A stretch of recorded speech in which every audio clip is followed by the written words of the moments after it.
Herzlich willkommen, liebe Zuseher, hier auf meinem Kanal. Ich freue mich sehr, dass Sie da sind. Dieses Vergleichsvideo heute stellt ein äußerst knackiges dar, das kann ich Ihnen versprechen. Wir wissen, es gibt sehr viele Hundefans da draußen, welche die Engelchen unter den Hunderassen bevorzugen. Hunderassen bevorzugen, die für ihre Sanftmütigkeit, für ihre Liebenswürdigkeit berühmt sind, bekannt sind. Es gibt auch viele Menschen da draußen, welche solch einen Hund erwerben und ihn, um sich doppelt abzusichern, ohne gesundheitliche Gründe noch dazu kastrieren lassen. Ich kenne selbst so Menschen. Es muss jeder selbst wissen, was er tut. Ja, so ist das. Wir wissen aber auch, dass es genauso viele, mindestens genauso viele Menschen gibt, welche die Banditen unter den Hunderassen suchen. Ich bin so einer. Ich liebe die Banditen unter den Hunden. Bandit. Ich sage das so oft in meinen Videos, was meine ich damit? Das ist ganz schnell und ganz einfach erklärt. Ein Bandit ist ein Hund für mich dann, wenn er zu jeder Zeit stets dazu bereit ist, mit Ihnen zusammen als Besitzer jegliche Schandtat zu verüben. Das ist für mich ein Bandit, wenn er da mit Feuer und Flamme dabei ist. Ja, je gröber die Schandtat, desto lieber es ihm ist. Das ist für mich ein Bandit. Mein Hund Vito ist ein purer Bandit. Diese Banditen gibt es bei vielen Hunderassen. Der sanftmütigste Hund, die liebenswürdigste, vom Rassestandard beschriebene Rasse kann zum Banditen geformt werden. Aber es gibt Hunde, die neigen eher dazu. Und es gibt Hunde, wo man sich weit mehr anstrengen müsste, um einen Banditen mit diesem Hund zu erziehen. Und es gibt Hunde, wo man es vermeiden sollte, einen Bandit daraus zu formen. Über diese Dinge habe ich schon öfter gesprochen. Heute vergleichen wir zwei Hunde miteinander, welche als Prototyp eines Banditen durchgehen könnten. Und zwar den Mittelschnauzer und den Kerry Blue Terrier. Also, bis gleich.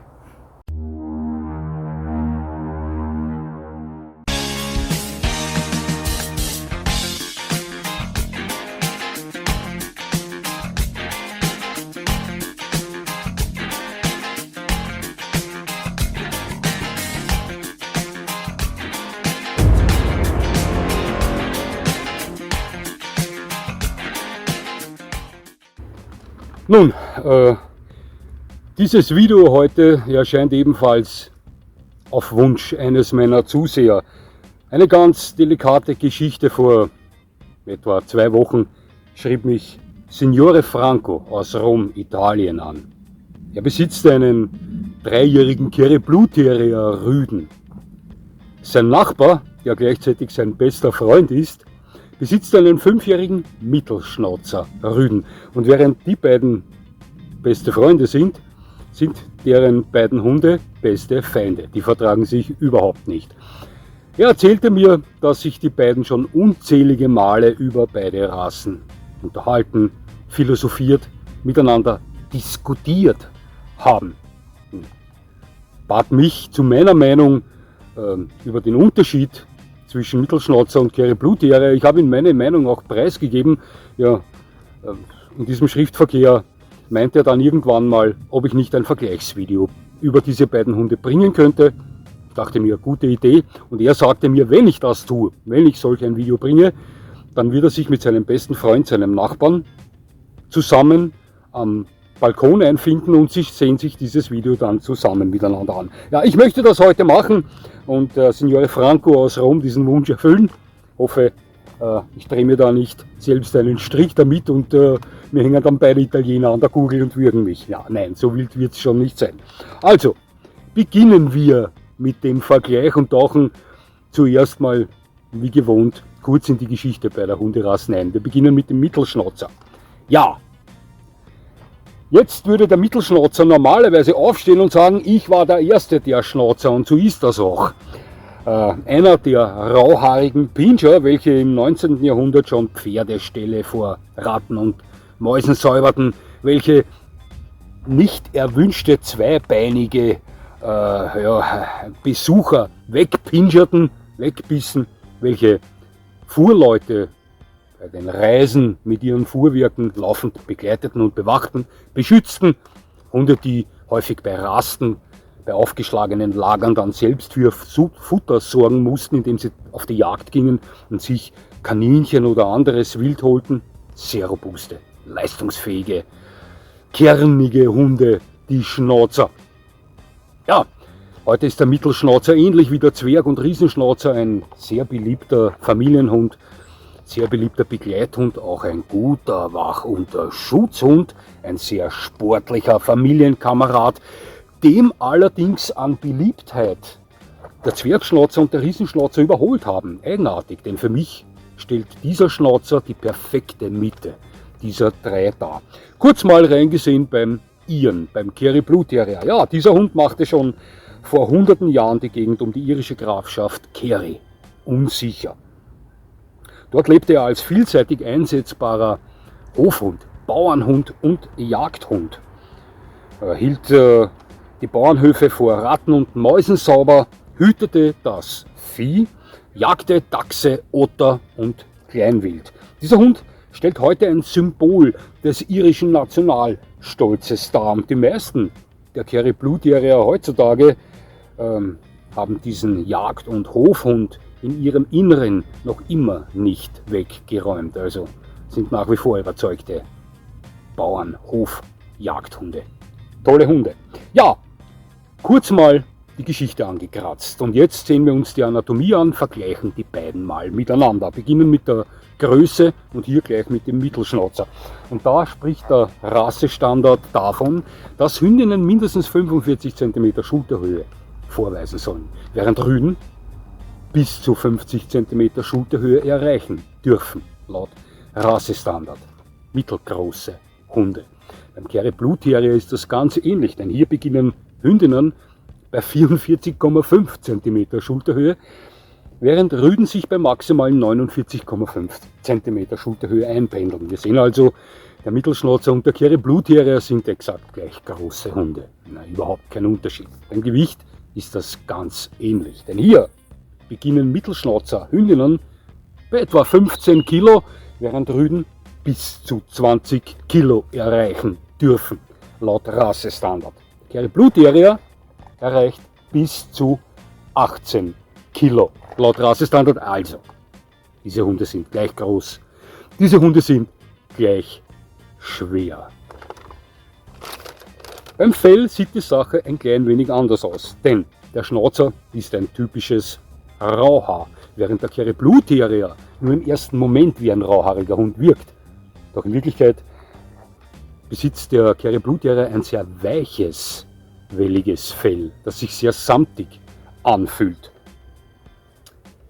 Beide Hunde gehören allerdings alle paar Monate regelmäßig zum Friseur.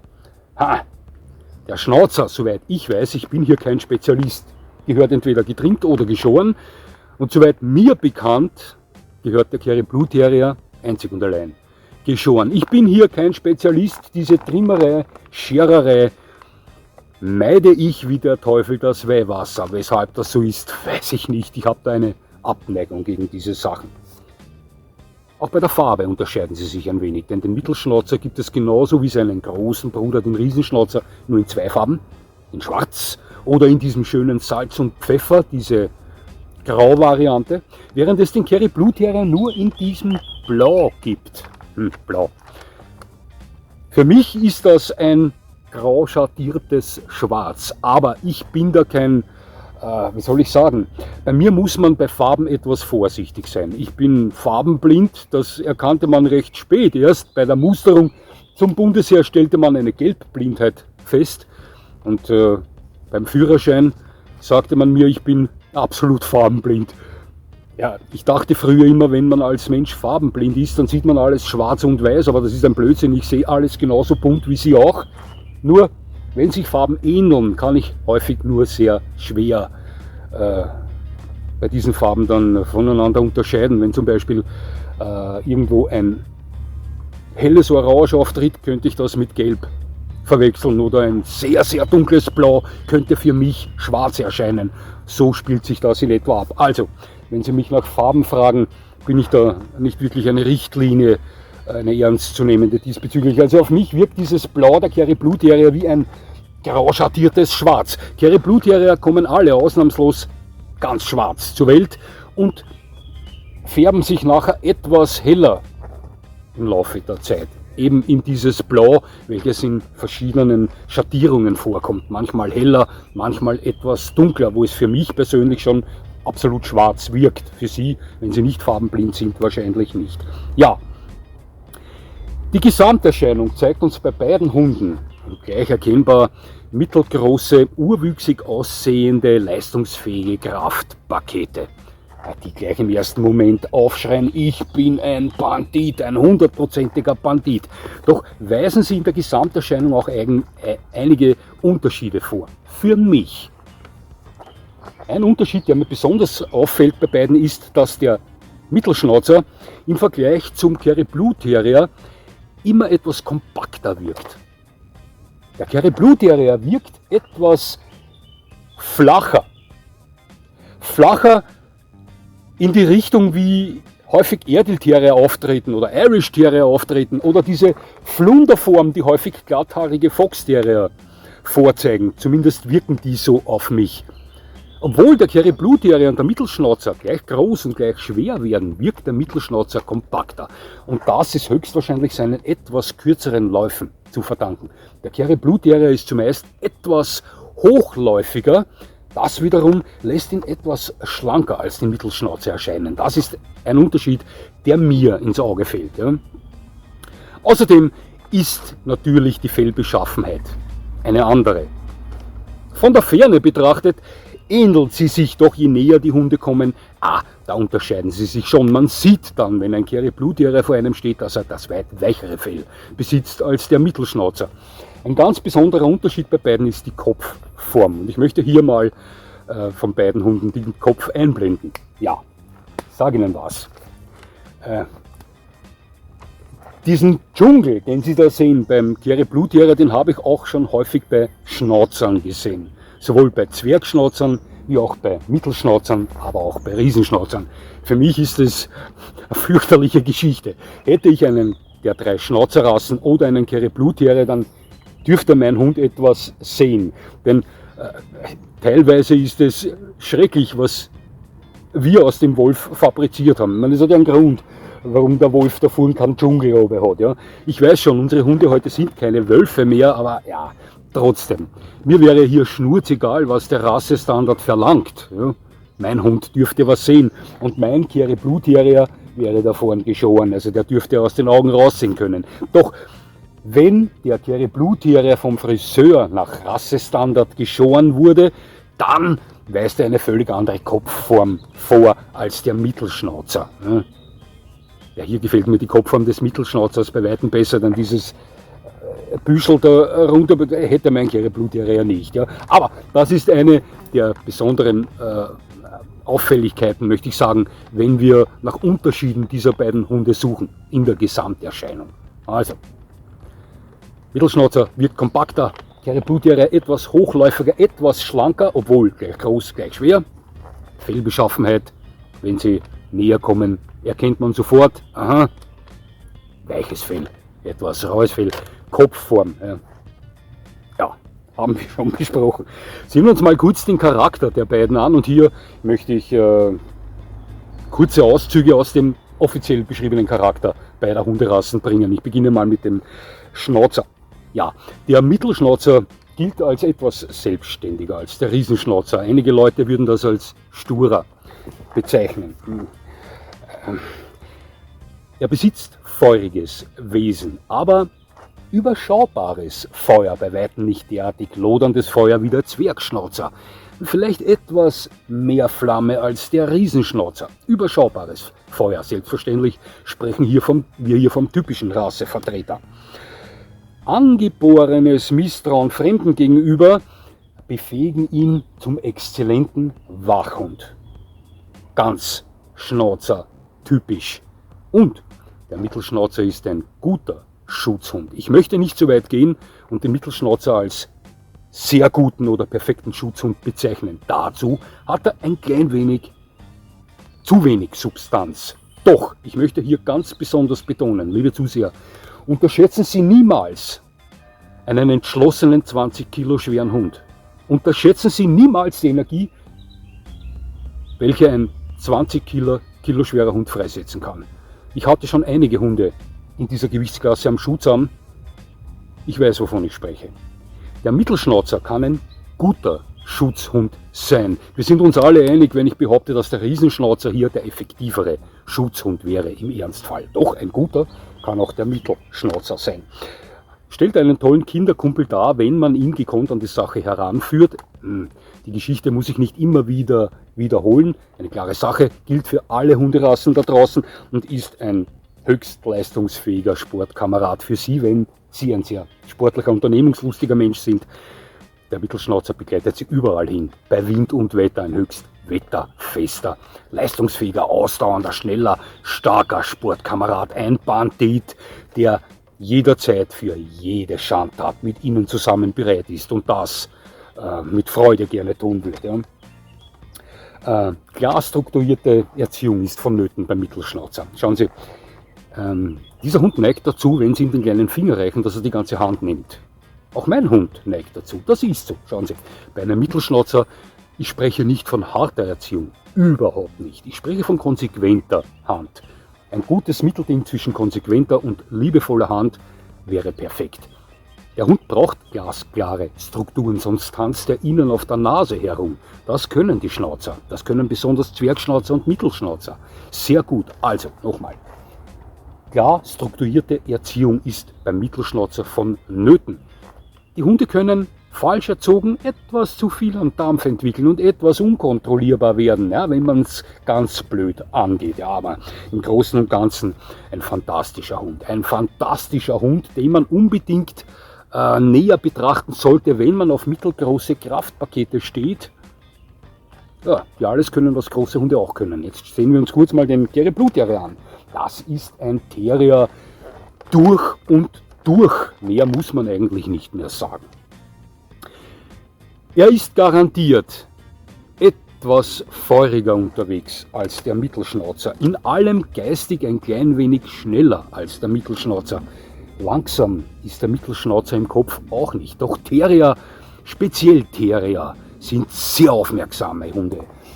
Geistig sehr schnelle Hunde, die überall und gleich dran sind. Und hier macht auch der Kerry Blue Terrier überhaupt keine Ausnahme. Ich würde behaupten, dass er etwas feuriger ist als der Mittelschnauzer. Auch der Kerry Blue Terrier ist ein exzellenter Wächter, so wie alle Terrier das sind. Terrier sind ausnahmslos alle gute Wächter und auch der Kerry Blue Terrier kann einen guten Schutzhund darstellen. Für ihn gilt genau dasselbe wie für den Mittelschnauzer. Auch der Hund wirft knapp 20 Kilo auf die Waage, ist ausgestattet mit Feuer, weist häufig einen guten Schutztrieb vor und wenn solch ein Hund entschlossen ist, kann er einen guten Schutzhund darstellen. Das sollte man niemals unterschätzen. Der Kerry Blue Terrier zählt für mich mit dem Airedale Terrier sowieso, aber auch mit dem Irish Terrier, mit dem es hier schon knapp wird, und eventuell dem Soft-Coated Waiting Terrier, den einzigen Terrier da, der einen guten Schutzhund darstellen kann. Denn bei den anderen Terrierrassen wird es aufgrund ihrer geringen Substanz schon etwas knapp diesbezüglich. Ja. Das ist ein extrem unternehmungslustiger Familienbandit mit höchster Leistungsfähigkeit, ganz Terrier-typisch, der ebenfalls extrem wetterhart ist. Sowohl Mittelschnauzer wie auch Kerry Blue Terrier werden sie bei normalen Sommertemperaturen, ich spreche nicht von über 40 Grad, wo wir mit allen Hunden aufpassen müssen, wie lange wir und wo wir fortgehen. Ja. Bei normalen Sommertemperaturen und normalen Wintertemperaturen immer mit Elan begleiten werden, egal wo sie hingehen. Doch benötigt der Kerry Blue Terrier genauso wie der Mittelschnauzer klar strukturierte Erziehung. Speziell die Terrier, die häufig ausgestattet sind mit Feuer. Und für mich ist das die Kategorie Hunde, die am häufigsten wirklich Feuer zeigt. Für die Hunde gilt das speziell, denn Terrierfeuer kann sehr stark zu lodern beginnen. Sie verstehen sicher, was ich meine. Und beim Kerry Blue Terrier muss man auch besonderes Augenmerk auf das Sozialisieren Artgenossen gegenüberlegen. Schauen Sie, diese Hunde wurden anno dazumals auch als Kampfhunde missbraucht. ähnlich wie Bullen Terrier oder andere Terrierrassen. Das sitzt tief verwurzelt in diesen Hunden drin. Viele Hunde wurden darauf forciert, jahrzehntelang darauf forciert.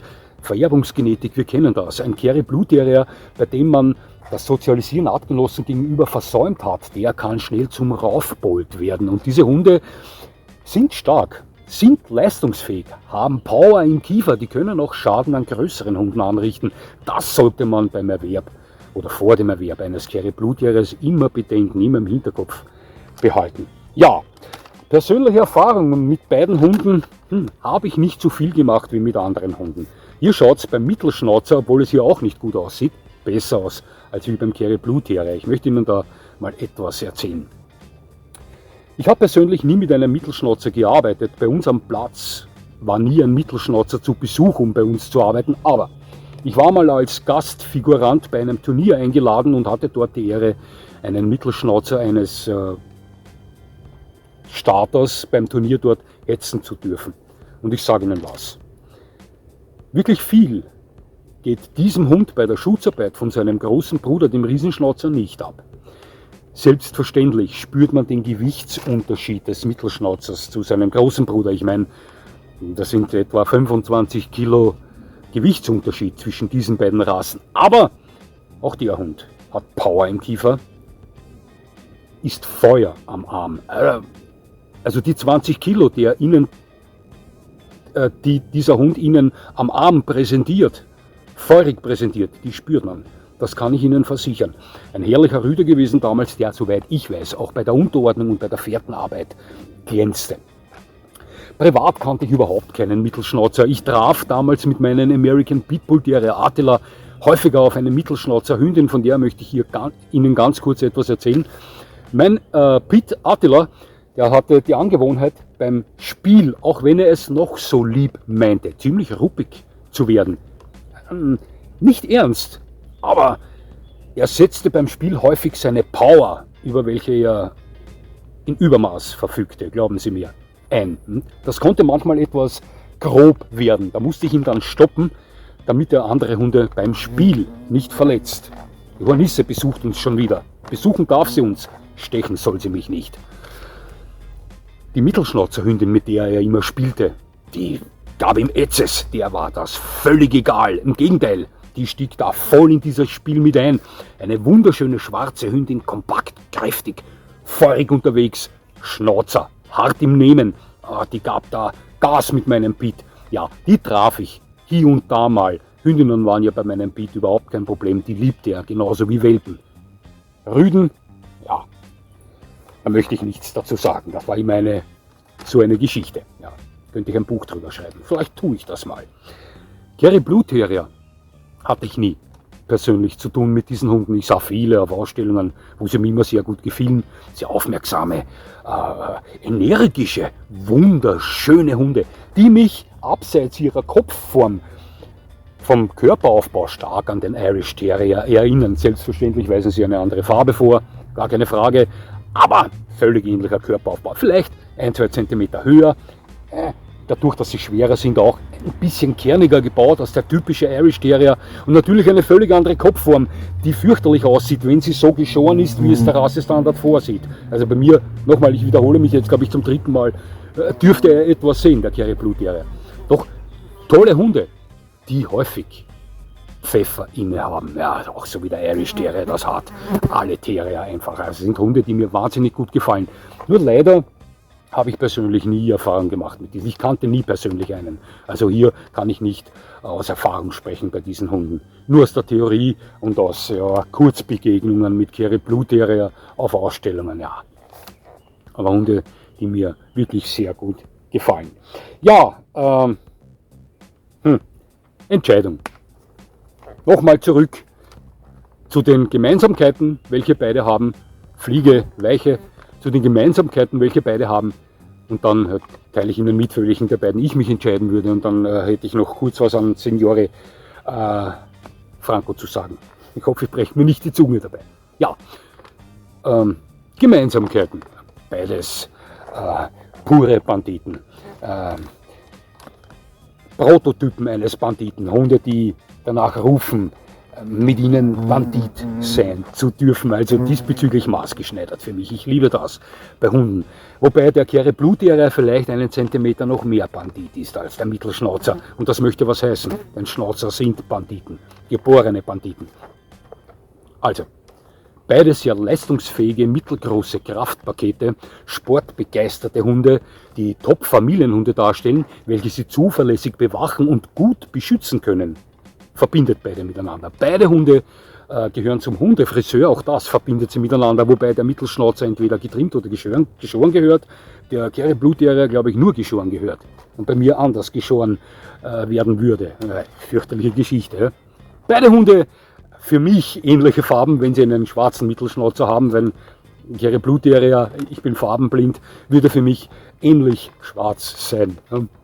Fellbeschaffenheit unterscheidet sie voneinander. Mittelschnauzer, rauhaarig, Kerry Blue Terrier, ganz weiches, samtiges Fell. Sie sind gleich groß, gleich schwer, bei ähnlichen Dingen einsetzbar, meiner Meinung nach. Beide sind nicht unbedingt typische Gebrauchshunde, also für den klassischen Gebrauchshundesport gemacht.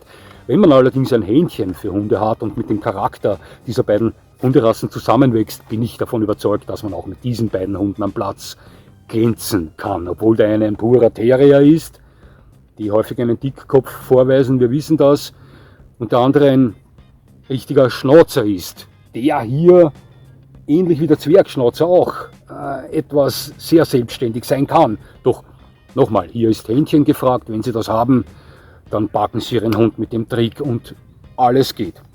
Ansonsten Unterschiede in der Kopfform haben wir schon gesagt, ja, weiß ich nicht. Eigentlich zwei Hunde, die dasselbe Publikum ansprechen könnten. Eingeschworene Schnauzerfans werden sich vom Kerry Blue Terrier nicht angezogen fühlen, davon bin ich überzeugt, denn manche Leute sagen einmal einen Schnauzer, immer einen Schnauzer.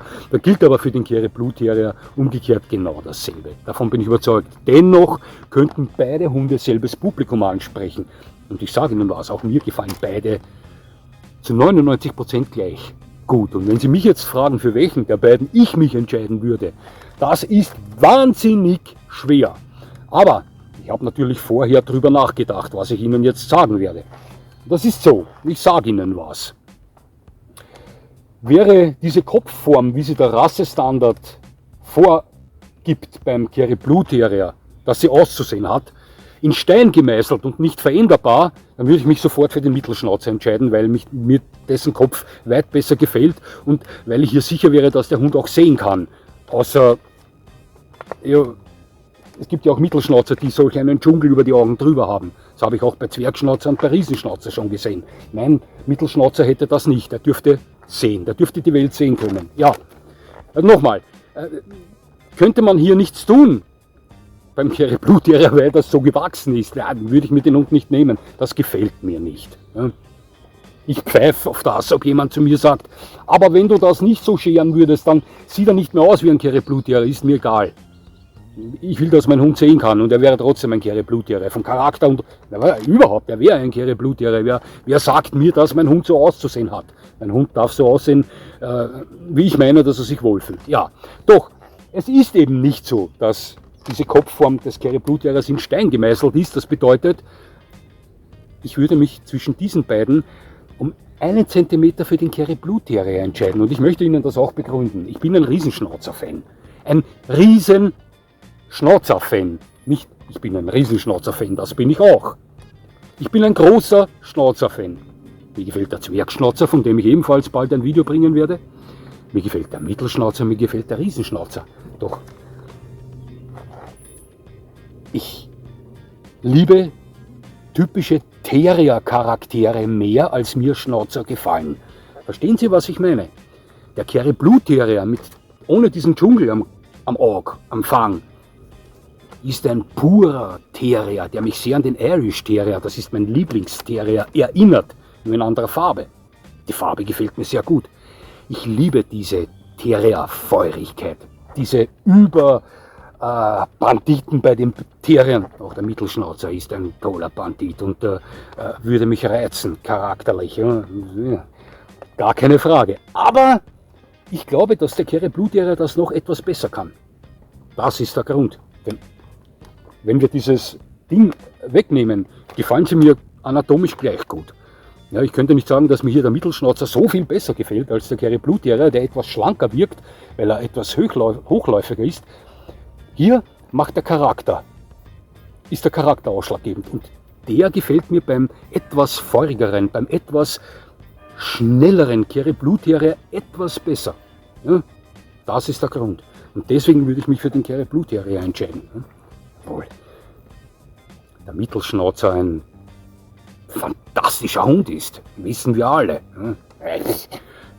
Standardsatz: hätte ich Vito nicht und hätte ich die Zeit und jemand würde mit einem Mittelschnauzer-Welpen bei meiner Tür anklopfen und mich fragen, Ronny, willst du den? Ich hätte den sofort.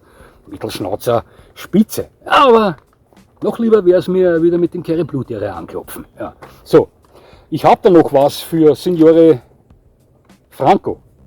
Ich versuche das jetzt rauszuschleudern, ohne dass ich mir die Zunge dabei breche. Also okay.